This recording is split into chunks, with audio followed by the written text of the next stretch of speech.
Hello, this is Gordon Goodwin. Thank you for joining us today as we take an inside look at the Big Phat Band's new release, That's How We Roll. In this series of videos, we'll go deep inside the recording and production process that we undergo while making a record of this kind. Making a record like this doesn't happen overnight. It takes organization, planning, passion, perseverance, sweat equity, and money. Mustn't forget about the money. So, come with me, if you dare, as we speak in intimate detail with key members of the Big Phat Band, and we'll see firsthand the kind of evil genius it takes to make a modern-day big band record. Welcome to the making of That's How We Roll. And so the next thing I know, I'm sitting here with these two other guys. Here I am, back in the middle of the sax section, and actually our placement here kind of feels right, you know what I mean? With me in the middle, lead alto, just like I started out back in the day. Yeah. Let's go get that lead alto and let's go see how you sound on that baby. Kind of cobweb. It's right over there. Go get it. Come on, it's right over there. Oh, when's the last time you played alto? That's not it. That's a tenor. It's been maybe 10 years. Really? Maybe 12. Wow. Yeah. I miss it. And flute? Flute? What about flute? Yeah. What about the clarinet? Yeah. The clarinet is, you know. We had a fire here last year, threatening our house, and so Lisa was packing up all the stuff, and I'm on the phone driving home to help, and she goes, "I got your alto and your tenor and your soprano," and I said, "Well, get my flute." She goes, "Okay, what about your clarinet?" I go, "Let it burn, baby." Oh man, so that's horrible. So we're sitting here with the alto saxophone section of the Big Phat Band, Mr. Eric Marienthal, Mr. Sal Lozano. It's state-of-the-art alto saxophone time here.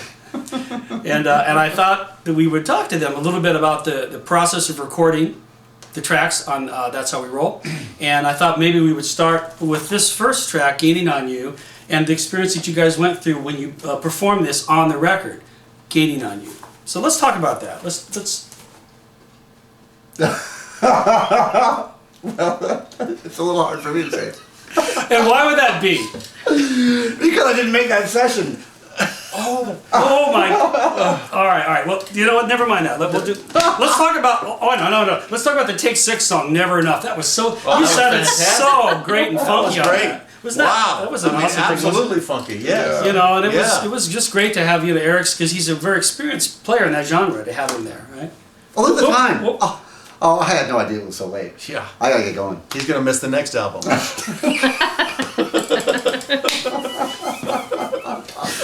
Wow. What else you got down there, Gordon? What else I got here? I got this song here. Did you play on this? Yes. You did. Okay. He played on Rhapsody in Blue. Yeah. Did you play the clarinet solo at the beginning? Didn't do that. Not so much. No. Well, since oh yeah, you can bet right out front. Yeah, not with a 10-foot pole. But let's talk about that solo. You know, because in my estimation, it may be the single hardest, most challenging moment on the record in many ways. You know, because my viewpoint of it is that this is a solo that you can't fake it, right? No. Everybody knows what it's supposed to sound like. No. Yeah. Right? So it's not like you're going to slide by your improvisatory, skills or your personality or all the other things that sometimes jazz musicians get to do. So, and we've seen Sal play it on the record, we've seen play it at the Hollywood Bowl, at Walt Disney Concert Hall. So talk a little bit, if you would, about your preparation for tackling that beast of a solo. You know what I had to do is, like in jazz, what we like to do is we learn solos from other musicians, and we learn improvisation, or we learn phrasing or whatever. This was like an orchestral excerpt. So I had to learn like orchestral excerpt, and I had to go listen to other clarinet players play Rhapsody in Blue. And I even asked clarinet players here in town and how to approach certain parts of it. The very beginning section, there's a little extra note in there that some people put in there, and I said, well, what do you? And well, yeah, sometimes I put it in there, It wasn't easy, and I immediately had to adjust my setup, adjust my clarinet reeds, and make sure I had the right ones to do. And that was a whole nother thing. The first time we did it, remember, it was at Walt Disney Hall, and we didn't have too much preparation. No, about an hour. Yeah, and that was pretty intense for me, because that's a prestigious place, and you don't want to Right. you want to have it right. You don't want to step out without any No. klezmer clarinet. No, you don't want to do thing, any of right? that kind of stuff. No, it's a real So you said deal. you adjusted your reeds, but anything else, ligature or different barrel or anything like that? No, I just made sure the reeds were strong enough so that I can hit the notes and have the pitch be right on and not be a little low with softer reeds. Hey, speaking of mouthpieces, I heard a great story last night on that interview I did on Doug McIntyre's show. A guy called up and he said that I'm friends with Arnold Brilhart. Oh. And he said that he was there back when the Paul Whiteman Orchestra was rehearsing Rhapsody. And Gershwin had not written the beginning yet, because he was trying to, how do I get into this thing? And the orchestrator, who was Ferdy Groffet, who went on to write the Grand Canyon Suite, was the orchestrator for Rhapsody, and he was hanging around the rehearsal, and the clarinet player, and he said his name, and I don't remember who it was, he's screwing around. And he's kind of doing little runs and glisses and stuff. And Ferdy Groffet said, wait a minute, can you do that again, Geez. And now this is, according to Brilhart, who was there, firsthand, the evolution of that famous solo right there. Of course, Brilhart went on later to make mouthpieces that we've all played on throughout the years. So. Right. I honestly can't remember the guy who recorded the clarinet solo on the record, but he quit after that. And he quit Paul Whiteman's orchestra after that, and because he wanted to stay in town, because Paul Whiteman's orchestra was going to tour with Rhapsody in Blue, and Ben Cantor ended up playing the clarinet solo on the road with Paul Whiteman. And on the record, didn't you tell me the other night that you used a different kind of an embouchure?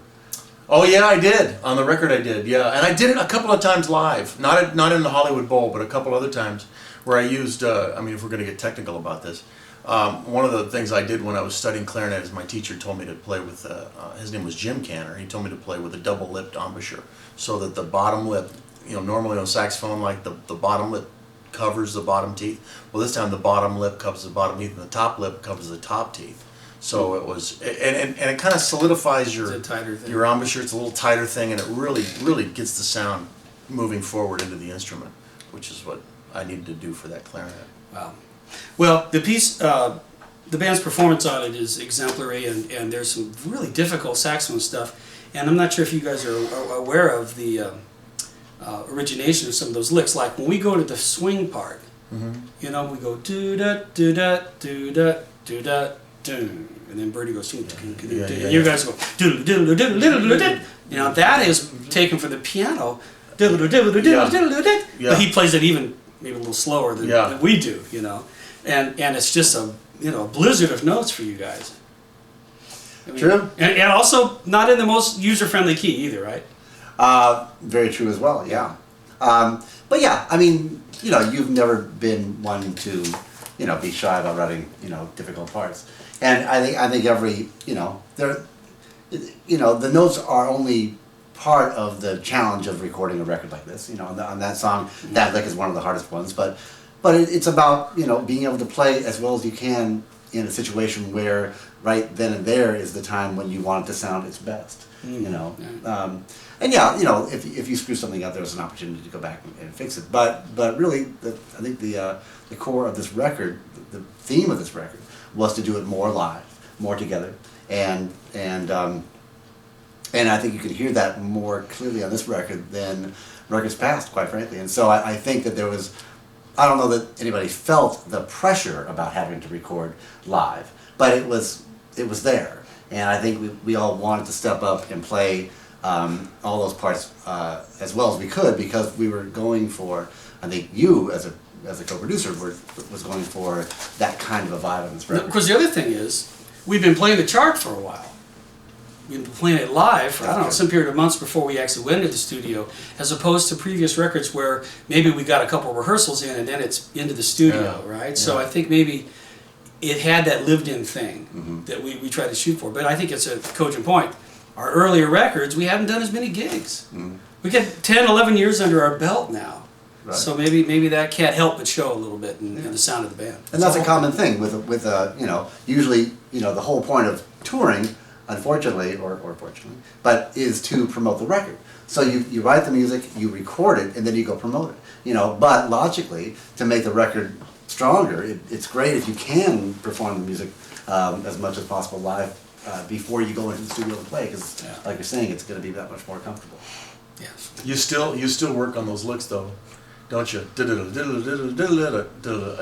I still open the book. Go, oh, there's that one. Oh, sure. There's that one. The second one. Yeah, I mean, you want the music to sound as good live as it does on the record, but you know, but if you're on a live gig and you play it, if you make a mistake, it's gone. You know. That's right. You can't do anything about it. That's right. You can't cry over spilled milk. But on the record, it's a different story. Who specifically would be prone to make those mistakes? Who in the band? You mean? In the front row. In the front row? Every one of us. Present company not accepted. Yeah. Very good. Well, I think just about all of us take it extremely seriously and work very, very hard. Really? Like Of almost. course. Yeah. Well, you know, I mean, that's the line we try to walk, because everybody does want to play every single note perfectly. That's what we do, right? Mm-hmm. But at the end of the day, that kind of, in my mind, kind of falls away more lately of us, you know, playing together, you know, and getting the right spirit in terms of what we're trying to accomplish as a unit. So, I mean, I've gotten to the point now where if somebody makes a mistake because they were going for it, that's okay. If somebody makes a mistake because they were, you know, losing their focus or thinking about, you know, something other than the music on the bandstand, then maybe that's not as okay. Truth be told, Yeah. you make one mistake in this That's band, right. You get the evil eye. you get the evil email, evil text, evil. Name right. one Sometimes name one time. The little right on the gig, you get a text also. Oh, Oh my gosh. You know what? name one time. I can name 20. You know what's interesting though about Have at this it. line? Yeah, but you know what's interesting about this line of conversation is great, is that there's a lot of people who think that we just, you know, we play perfect because you can just fix it, like in a recording. You can just fix it, you know, with the technology and all that stuff. You can. And I'd love for those people, and I challenge them, if ever that happens, for them to come and hear the band and hear that we really are trying our hardest to do this kind of stuff, because he puts it out there, you know. He puts it out there. You know what's funny? Your point, though, is one that when somebody does make a mistake, I mean, and I've got a good viewpoint of the whole band from the piano, Yeah. and I watch them, and I can see someone makes a Yeah. mistake anywhere, and I can see both these guys go. There needs to be a little tiny shift of the head, He's or right. the eyes, or something. He's right. There's nowhere to hide. But for me, the key of it is that all of us are going to screw up. I mean, we're all going to, you know, we're going to play great, and other times we're going to screw up, and that's It's okay. like a big club. Yeah, Well, of which we are 3 members. can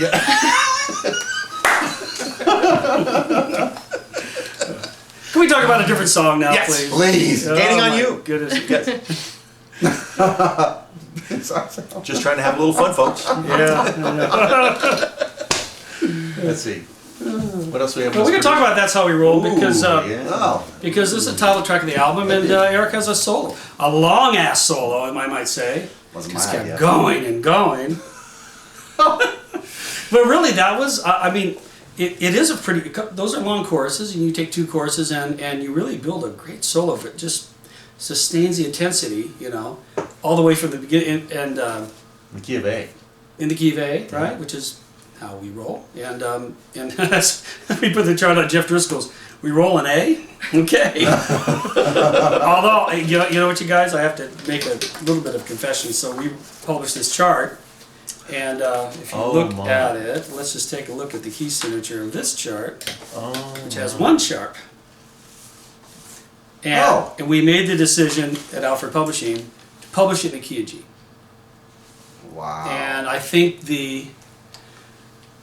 I was very conflicted about it, you know, because I think high school kids have to learn about all the keys. Really, this is this thing. Yeah, but on the other hand, you know, maybe if you want the chart in the key of A, folks, give me a call. It's available. But this version here is in the key of G. It lays fine in the key of G, but for me, it sounds right in the key of A. There's a brightness there. There's something aspect of it that seems to. Yeah. Well, you're actually. I mean, I know it was a publishing decision and all, but you are. I actually learned from you. You're one of the few arrangers who won't typically take an arrangement, and if it needs to be changed key wise, will you just kind of keep the arrangement the same and simply just change the key on the computer and hit go? Oh, yeah, it doesn't work. Yeah. Yeah. I mean, do you feel, is that because the different sound? Yeah, different sonorities of voicings. Well, sometimes it's just a range issue, I think we had to deal with the baritone sax part here, key of A, and drop it down, and there were things that didn't work, so I had to make those adjustments. But it's also a sonority thing. Voicings that sound good here, then you move it down a whole step, and now it's muddy, So for me, it's those kind of choices that I wouldn't want to go and clean up. But there you have it. But so anyway, this song is shuffle groove. I know it's been a while since you played the solo. You've probably listened to it more recently, and what's your approach when you go into overdub a solo like that? Because we didn't do it live. Because I think we came and did it a few weeks later. Little distance from recording the track and kind of coming in with a fresh set of ears. Does that affect what your approach is? Well, every time you ever play a solo or record something, you want to do a good job. But this is special. It's a band. It's a band that we're all in and we all care so much about. And so, you go into a situation like this feeling a little extra, like you want to really give it your most. And so I remember it is a long solo. It's a very long solo actually. And so I went in with all guns blazing and kind of played through the whole solo. And you and Greg at the end of it said, well, it was good. You might want to kind of ramp up a little bit, give yourself somewhere to go in the beginning, So the first chorus, it's easier in a way to kind of like create a solo, rather play a solo where you're I don't know, giving it your all. It's a little harder to. It's like the development of a story. It's hard to, start at a certain place where you think it's down from where it might be going, but still worthy of a good solo. See, it's the exact opposite for me, because I tend to think motivically as an improviser. It's easier for me because here's the other reason is that I don't really have the warehouse full of chops, pure chops that you have that I know you're going to get to. I know I have this much, so I need to make sure that I save that for the point of the song where it's going to work. And what do you think about that? I agree with you completely. Who else does that? Saves it is Brian Scanlon. There's a solo that he plays on. I can't remember the tune that he played on. That was like that, and he starts off kind of holding back, and the very end of it was just as stellar as can be. What a couple of knuckleheads those guys are. But they sure know a lot about music, and there's more to come, so check back soon for more episodes of the making of That's How We Roll.